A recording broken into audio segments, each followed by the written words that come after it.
Primero que todo hay que ver de dónde viene Abel Pacheco, ¿verdad? Abel Pacheco es una persona que se vende electoralmente a la ciudadanía como un outsider, ¿verdad? Cuando en realidad no lo es. Es una persona que ha militado en la Unidad Social Cristiana durante toda su vida, médico exitoso, pero que aprovecha una coyuntura particular, y es que se metió en las casas de todos nosotros durante 30 años con un programa de pequeños mensajes de salud, de política, de economía, etcétera. Él opinaba de todo. Entonces esa fue una, digamos, de las facilidades que tuvo electoralmente. Pero Abel Pacheco es la persona que le toca enfrentarse a una segunda ronda que no se daba desde tiempos de Cleto González Víquez, ¿verdad?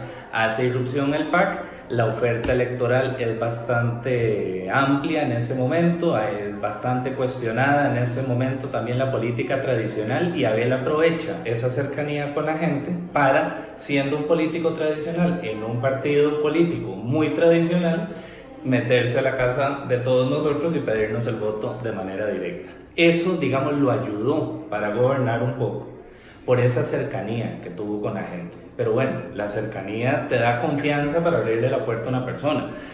¿Cuánto tiempo dura esa persona en tu casa, tomando café, almorzando o quedándose para siempre? Eso lo definís vos dependiendo del comportamiento de la persona. Don Abel demostró muy buenas intenciones, eso es prácticamente innegable. O sea, innegable e incuestionable que don Abel tenía excelentes intenciones de hacer las cosas bien. ¿Cuál fue el problema? Que no sabía cómo hacerlo. Y era muy temeroso a la hora de tomar decisiones. Entonces, si de algo, digamos, se pudo haber caracterizado el gobierno de él a lo interno, fue de indecisiones, de temores, de, no sé, tuvo ministros de educación, tuvo como 3 ministros de educación, de Hacienda tuvo como 4, de transportes tuvo, creo que fueron 3, y en seguridad pública, que eso sí lo logró definir bien desde el primer momento, mantuvo a Rogelio Ramos durante todo su gobierno. De hecho fue el ministro que continuó con Miguel Ángel Rodríguez, venía del gobierno de Miguel Ángel Rodríguez, continuó con él. Y en materia de seguridad ciudadana uno sí vio un poco más de orden a nivel interno. ¿Qué pasó con la gente de su propio partido? Le logran montar en la papeleta presidencial a Luis Fishman como vicepresidente de la República. Se sabía que era el poder detrás del trono, se sabía que era la persona que iba realmente a gobernar, y tan se sabía que el mismo Abel Pacheco siente esa presión sobre sus hombros, y casi que cercanas las elecciones lo separa de la campaña electoral, y ya en gobierno lo separa, o sea, no le da funciones como vicepresidente de la República. Entonces don Luis se ve obligado a meterse en la oficina de su esposa, doña Aida Fáñez, diputada de la República en ese momento por la Unidad, y tener un tipo de especie de oficina de bienestar social, o sea, de canalizar becas de Limas, etc. Eso implicó una ruptura con los expresidentes, eso implicó una ruptura con la cúpula dura de su partido. Estamos hablando de Rodolfo Méndez, estamos hablando de Rodolfo Pisa, estamos hablando, digamos, de esas figuras más tradicionales del partido, y generó bastante roncha. Una persona, como decía al inicio, que había sido diputado, que había sido presidente de la Unidad Social Cristiana y que había sido candidato a vicepresidente de la República con Miguel Ángel Rodríguez cuando perdió contra Figueres, ¿verdad? Una persona tradicionalmente formada dentro de la Unidad que al final no logró sostener ese apoyo partidario, ¿verdad? Tan es así que en las elecciones del 2014 no tienen ningún reparo en darle la adhesión a Luis Guillermo Solís del PAC. A nivel internacional uno podría identificar 3 grandes ejes de lo que fue la política exterior del gobierno de Abel Pacheco. El primero, que fue la negociación del Tratado de Libre Comercio con Estados Unidos, fue un proceso bastante desgastante, liderado principalmente por doña Anabel González, que era la jefa, digamos, del equipo negociador. Tenía a don Alberto Trejos, que era ministro de Comercio Exterior, negociando directamente con sus contrapartes en Estados Unidos, negociando con las contrapartes centroamericanas. Ese proceso fue muy exitoso. Lo lograron llevar a buen término, lograron un acuerdo, pero don Abel no, para variar, no decide nada sobre el tratado, ¿verdad? Patea la bola al siguiente gobierno, y ese fue el gobierno de Oscar Arias, que le tocó lo que ya todos sabemos, el referéndum y todo el desgaste político, pero él por lo menos tuvo a cargo la etapa de la negociación del tratado, ¿verdad?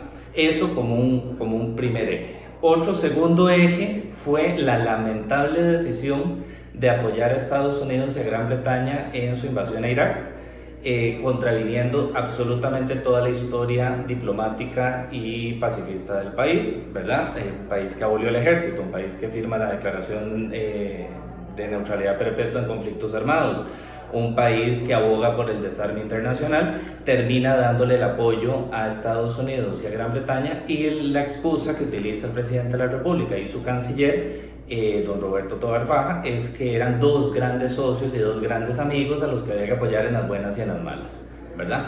Esa decisión lamentable y cuestionable es llevada a la Sala Constitucional, y la Sala Constitucional obliga al país a echar para atrás en esa decisión de apoyar una guerra, una guerra que no nos competía a nosotros como país, ¿verdad? Eso fue muy lamentable, muy desgastante, porque incluso su embajador ante Naciones Unidas, don Bruno Estaño, da un discurso contraviniendo al presidente y contraviniendo al ministro de Relaciones Exteriores en Naciones Unidas. Eso implicó un pleito diplomático serio y lleva a la salida de don Bruno Estaño como embajador en Naciones Unidas, ¿verdad? Lo cual luego ve premiado más bien su consistencia programática, su consistencia ideológica, su consistencia con los principios de política internacional del país, lo ve reflejado como canciller en el gobierno de Abel Pacheco, de Óscar Arias, o sea, la persona que sucede a don Abel Pacheco.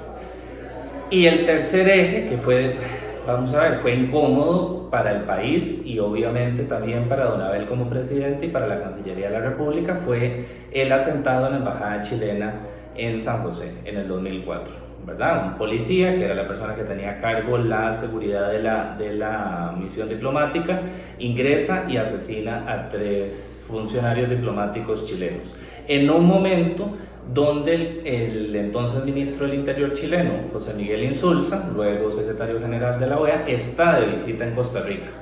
Entonces eso implicó también una presión diplomática, una presión política bastante fuerte, teniendo aquí al ministro del Interior tomando decisiones si se ingresaba o no se ingresaba a la sede diplomática, qué pasaba con esa persona. No se sabía al puro inicio cuántos diplomáticos habían sido abatidos o no. Bueno, eso fue un gran desgaste, implicó también un desgaste natural en las relaciones diplomáticas con Chile, ¿verdad? Porque, vamos a ver, no fue una decisión del gobierno, no fue algo apoyado por el gobierno, el atentado evidentemente, pero queda ese resentimiento lógico, natural, de la naturaleza humana. Bueno, Chile nos hizo a un lado durante algunos años en temas de negociaciones, de apoyo de candidaturas y todo, porque existía esa herida todavía abierta. Y otra decisión de las que tomó don Abel siendo presidente de la República fue el apoyo de Libia, la Libia de Gaddafi, ¿verdad? No la Libia de hoy, en el Consejo de Derechos Humanos de Naciones Unidas, ¿verdad? Entonces, bueno, pero el Consejo también ha visto pasar por ahí a China, a Cuba. Entonces, bueno, en el momento particular de la administración se le cuestionó ese apoyo a Libia. Eso es lo que uno a grandes rasgos podría hablar, digamos, de la política exterior del gobierno de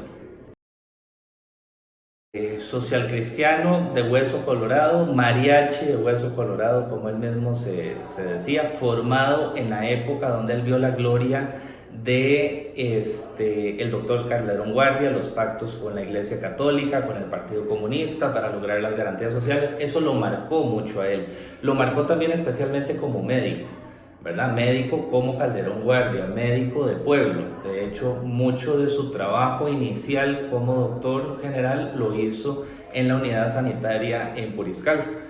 Y ya como anécdota personal, familiar, mi familia materna es de Puriscal y don Abel era el médico que atendía a mi abuela y a sus 12 chiquitos, mis 11 tíos y mi madre, pasar ahí por la unidad sanitaria, que las vacunas, que se rompió una piernita, que el bracito, no sé qué. Don Abel era el médico que llegaba cada 8 o 15 días a visitar la gente en Puriscal. De hecho, en una entrevista que le hace a La Nación, dice que una señora le dijo en esa unidad sanitaria: don Abel, usted debería ser presidente de la República.